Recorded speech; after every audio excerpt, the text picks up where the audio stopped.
Hi, welcome back to another video. As you can see from the title, we're going to do a little Q&A. I thought this week I could do like a simple video just chatting with you about what has been going on, how am I, and answering some questions that you left me on Instagram and also on YouTube. First thing first, I have bangs and I regret it immediately.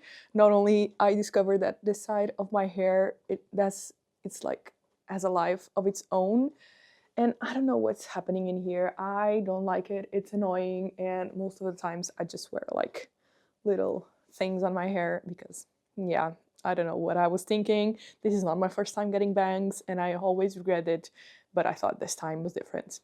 Oh well, it's not. If you are in between cutting bangs and not cutting bangs, don't cut them, okay? Then the second thing is I'm back from my surgery. I had my surgery on the 18th of December. It went super well. I had a lot more endometriosis than they thought, and I had it in a lot more organs than they thought. So I'm glad that I went for it. The recovery was okay. I had a month off, back to work in the end of January. I've just been packing orders and trying to, get back into the swing of things. It has been hard mentally and physically, but I feel like I'm getting there. Anyway, let's go into the questions. First question is, how are you recovering from surgery? I hope you are being gentle with your body and yourself. So this is what I was talking about. I've been okay. I feel like mentally, I think it's because of the anesthesia from the anesthesia. I think your mind and your body take a while to recover. So I feel like that's the thing that has been bothering me the most, is that my mind is not picking up with my body. But overall, I think it has been okay. The worst thing about the surgery wasn't even like the recovery itself. So they pump you with gas so they can operate you. And then when they close you, the gas travel. And I had a lot of shoulder pain and pain from the gas, like between my ribs and stuff. That was the hardest part. I had a lot of pain. I couldn't sleep and all of that, so that was hard as well. But overall, I think it was okay. Now it's like getting back. I'm sorry, my printer is going off. I hope with the microphone you can hear a lot of that. It's now getting back to the swing of things and getting back into, I don't know, feeling motivated and inspired and not feeling as tired, like mentally and physically. So yeah, I think that has been the hardest part, but overall the recovery from the surgery, it's going well. I have a lot less symptoms, I have a lot less pain, which is amazing. I still have some pain. Doctor says it's normal because they were around in my organs, so the organs inside also have to heal, so that will take a little bit, but overall I'm recovering okay. It's just now getting back into the things and feeling well mentally and not being also so afraid of things, like getting back to how they used to. Can you do ASMR packing orders videos for TikTok? Love those. Yes, I need to do more of those. One of the things that I really want to do more of this year is to improve and focus more on short form content. And I filmed some ASMR packing videos, like 2 or 3 videos a few years ago, and I really like it. So hopefully I can do some ones for short form content for Instagram and for TikTok as well. What inspired you? I feel like this question changes a lot over the years. Like right now, since I've been not traveling as much, it used to be traveling and meeting new places and all of that, but I got kind of tired of it. So I enjoy a lot more like coziness, being at home. So those kinds of feelings inspire me a lot. and I use a lot of inspiration from Pinterest, but also the things like around me, things that I love at the moment. Try to create collections that make sense for me, and I know that they will make sense for somebody as well because of that. So I try to also not overthink it. So I try to draw what I feel inspired to at the moment. So at the moment, I've been reading a lot more again, so that has been inspiring me a lot to create. So I feel like it depends of what I'm focusing on at the moment and what I've been loving at the moment. There's a lot of people asking, how are you? How is your mental health? How's recovery going? So that has been answered on a Hey Bia, when will you be at Leipzig? So I'm going to use this question to also answer about my convention schedule for the year. I still have to hear from MCM London and Iberanim in Portugal in May. But I'm going to be in Leipzig for the first time in Germany. I did the Comi a few years ago, but I'm going to be in Leipzig for Manga Comic Con for the first time ever in March, in the end of March. I'm going to do Aniaki on the first weekend of March in Lisbon as well, so I'm very excited about that.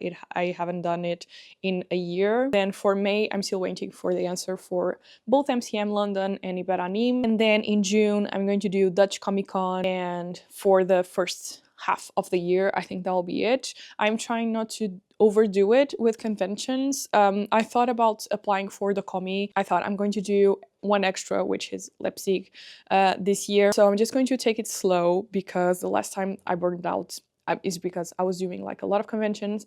I do a lot of my products. I do most of the things. So having a lot of conventions in a row, it's very, very tiring. And I realized that my body can't take that many. So I'm taking it slow.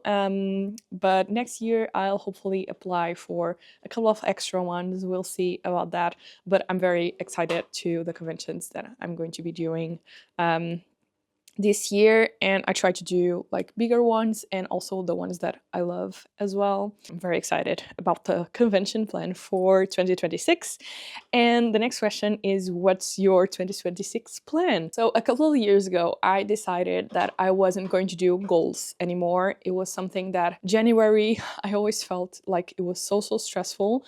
I hated it because I was feeling so much pressure to the point that I would end up feeling so stuck, and I couldn't work, I couldn't create, I couldn't do anything. I just sat on the couch because I had all of this pressure that the year had to be amazing. I had to create all of these goals, all of these amazing things that I had to do during that year. And whenever I feel way too overwhelmed, I tend to sabotage myself. So basically, I end up not doing anything. So a couple of years ago, I decided to not do goals. Like, I have some of ideas of things that I want to try to accomplish in the next few months, but I try not to look at it like I have to do it this year from January to December. Now I'm going to try to focus on these things little by little as time progresses, and I feel like I have time for them and feel like I can focus on them. Like, I really want to really focus on wholesale in the next couple of months, finish my catalog, open a website just for wholesale. I really want to prioritize certain products on my shop because I feel way too overwhelmed every time I have to do a shop update, because I have so many type of products that can feel I feel stuck as well. So I think this year it's the year to finally decide what are the products that I want to keep having on the shop and the ones that don't make sense for me anymore, and probably reduce my product catalog. I want to create a new website. I want to come back to lives on YouTube. I used to love them so much, from doing them from time to time, maybe every 2 weeks, once a month, because they always felt so fun. So that's definitely on the plans. It's been a while since you didn't share book-related content. What's your favorites in 2025? Let me check my story graph. I think actually I started the year of 2026 reading a lot more again, which makes me very happy. 2025 was not a very good book year for me, and I tend not to DNF books. So what happened is I would just leave the book for months and months and not finish it, but also not read it, but also not like put it back and pick up another one. So it wasn't like a very good year in terms of books, but let me try to see which ones I read last year. Okay, so I think I might have a favorite or two favorites. I don't know. I started the duology from Rachel Gillig from One Dark Window, and I didn't love the first one, but I finished the year reading the second one that I really love. It's such a nice fantasy, and it's so different, like the world building and the magic system is very different, which I really love when fantasy books try to pick up a few different things. I remember liking A Study in Drowning by Ava Reid, but now looking back, it was not like a favorite. But I remember starting the year with Under the Whispering Door from TJ Klune, and I cried my eyes out, but it's TJ Klune. I know I'm going to cry. Yeah, I read Bury Our Bones in a Midnight Soul from V.E. Schwab, but I liked it, but it wasn't like it was okay. And I also read The Witch's Guide to Magical Innkeeping by Sungu Mandana. I always love her books, but I definitely love the first one a lot more. But this one still has a special place in my heart. And the other ones were like, it's fine. If you miss it, I definitely need to start posting again, like on stories and stuff, what I'm reading, because it is definitely something that I haven't been posting because also I haven't been reading a lot. But this year I already read many books this year as I read last year. So we're getting into the zone and we're reading again, and it's making me very excited. I can't wait to get home and read every day. So that makes me happy. Ooh, this is an interesting question. Do you think the small business space it's saturated, especially in Portugal? So I'm a very hard believer that there's space for everyone. Just thinking about YouTube or content creation, there's so many people that have like thousands and thousands of views of videos that you never watched.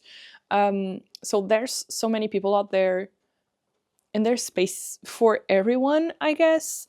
I don't love when you start to see trends and then small businesses and collections start to appear based on specific trends.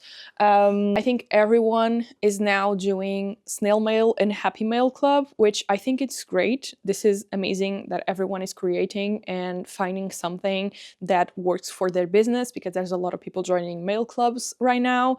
But I also see a lot of artists who are just like picking up this trend of creating a mail club, and the prices that I'm seeing and all of that doesn't reflect the work that they are putting into it, because they are just trying to do it the most affordable thing ever, because that's what people are asking for. And after 1 or 2 months, I've been seeing artists canceling their subscriptions and mail clubs because it's not sustainable. But anyway, I digress. I don't think it's saturated. I think there's a lot of people, but I think there's always space for everyone, and there's always clients for everyone. You just need to make it unique. And I think that the small businesses that stand out are the ones that are unique. And once you think like that, like you have this very unique product, this unique way of showing the product to your customers, and all of this is what going to make you different from all the other small businesses that are on Instagram or YouTube or TikTok. So just try to, I know it's a lot, it's very hard to not compare ourselves when there's all of this information and all of these things online, but it's a lot more beneficial to focus on the things that we can improve, the things that we can do, the things that makes us unique, and all of that. Do I think there's a lot of small businesses right now? Yes, but does that makes things harder for each other? I don't think so. I think there's space for everyone and money to be made for everyone. We just need to focus on what makes us special for the customers. I hope that answered your question. Okay, how do you handle organize the filing of business permit and taxes to your country? Filing taxes here are so complicated in the Philippines and so many charges. I don't think I'm going to give any like this is so specific for every country, and I feel like it's also helpful to when you are starting to talk to an accountant if it feels very daunting and complicated and confusing, because it's very stressful thinking that you are doing something wrong. In the beginning, I talked to an accountant. A few years back, I was having a lot of doubts about things because I had a change in my VAT and all of that. So I talked to an accountant back then as well. So I think it's very important to talk to someone that understands your country laws and your country's to-dos that you have to do regarding taxes, finances, and very specific. So I don't think I'm the right person to ask, even if you are Portuguese, and I am specifically talking to Portuguese small businesses and freelancers. Every case is one case. So I think it's also very important to talk to someone that might help you a little bit better. I'm sorry that I can help you regarding this. Do you have current goals for yourself and the business? So yeah, this is more of what I talked before. There's certain things that I really want to do and focus on, meaning wholesale, getting my website running a little bit better and be more functional, and all of that. I think those are like the major goals, is to just focus on the business and not try to make it bigger and better, but more functional. I think that's the word of the year. It's functional. And also not to overdo it and try to have all of these products, all of these things, and then not being able to do the minimum. So I think being realistic and functional this year, it's a major goal. How do you take vacation and how is the orders during your vacations? This is a very interesting one. I think I did a video a few years ago all about this. Basically, I always try to get ready for my vacations. I don't have paid vacations as most freelancers. Basically, I just try to organize my vacations in a way that I can still have some income coming in during my vacations. So my income are Patreon, my online shop, YouTube, and all of these other things. So regarding YouTube, I try to, like, if I'm taking 2 weeks off, I try to get 2 videos ready, edited, and scheduled to post while I'm away, so that videos are still going out and I can still make an income from YouTube or slash sponsorships. For my online shop, I always add a little pop-up on my online shop saying that I'm going to be away from this day to this day. Orders are going to be shipped past this date, this specific date, so that people know that I'm going to be away and orders are not going to be shipped right away. And I always add a discount code on that pop-up as well. So I feel like that pop-up is very important, and then the discount code will just to try to do sales regarding that time and to thank you for people to waiting out while I'm taking some time off and then shipped out a little bit later. And I also try to schedule newsletters as well to go out every week. Last year during the summer, I had one newsletter 1 week for a washi sale. The next week I had it for stickers. I think it was buy 3 get 1 free, something like that. So I always try to have sales and content schedule to go out while I'm away, so that people can go to my website and still have those things going. For my Patreon, I can do both things, have the schedule content ready to go, or I try to focus the content on, like, let's say that I'm going to be 2 weeks off. I try to focus on content on the 2 weeks that I'm working and not on the 2 weeks that I'm away, if that makes sense. I try to organize myself in a way that I still have some things going off to people, like newsletters, sales, and content, so that I can still try to make an income while I'm away. I hope that answered your question. Okay, these are the last 2, what is the process for prepping for a show/convention? So it all starts when you are trying to apply, because for a lot of conventions you actually have to apply with a lot of time ahead. So the first thing, like normally at the start of the year, I try to set up dates where normally the conventions open. Like for MCM May and Iberani May, I already signed up, I think it was December or January. For the one in Germany I'm going to have in March, I already signed up over November. I don't even remember, maybe before that. Sometimes it's like a year ahead. So it starts with preparing the conventions that you want to do. See also how many funds you have for doing the conventions, how much are the costs, if they are worth it or not. So first of all is choosing the conventions that I want to see, what funds I need to do that conventions, and then waiting to be accepted. At the beginning of the year, I see what stock I have. Like right today, I also already got a restock of keychains. Like all the products that I do outside, I try to restock at the beginning of the year and then at the second half of the year as well, after the first conventions that I have. And then I order the blanks for the products that I do myself, like for the stickers, the socks, and all of that. And I count all the stock, and I need to see what stock I have to do for those conventions specifically, and then I do the stock, and basically that's it. Normally I also have to make some stock in between conventions as well. It depends on the conventions, but basically that's basically it. It's a lot of like stock making and organizing things and all of that. Then I also need to plan like accommodation and flights, and I try to book my flights at least 2 months ahead, but sometimes confirmations come up a little bit later. So it's mostly financial juggle and stock, basically. Last question is, do you do research to see what kind of products people would be interested per show? I don't do this. So basically I do the same products that I have for my online shop. It's the products that I sell on my conventions. Some products I already know are not worth it to bring, so I already bring certain amounts of products after like a few years of research and attending conventions and attending markets.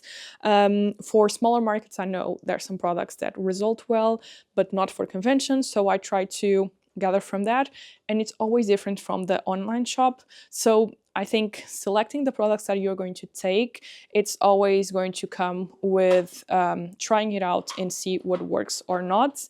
About the quantities and like specific type of products per show, if I take something for like an anime convention or a market, it's very, very different, because even Dutch Comic Con or MCM that I've been attending for a couple of years now, even if I take the same products for the same editions, like the spring editions, the summer editions, or the autumn editions, I'm never going to sell 100% the same things that I sold before.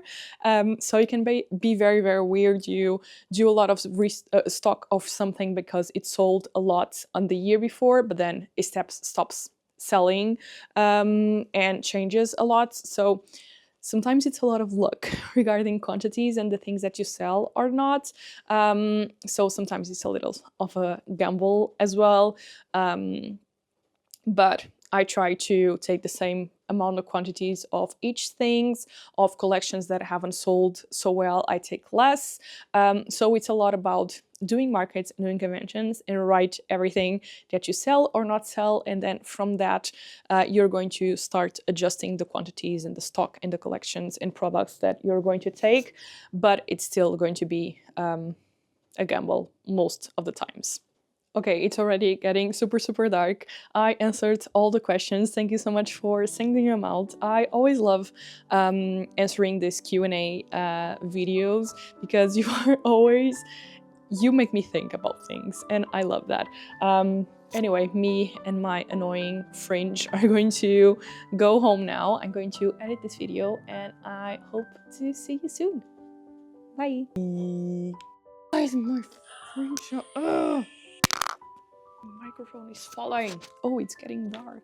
No, my microphone is out of battery. Why is everything going wrong?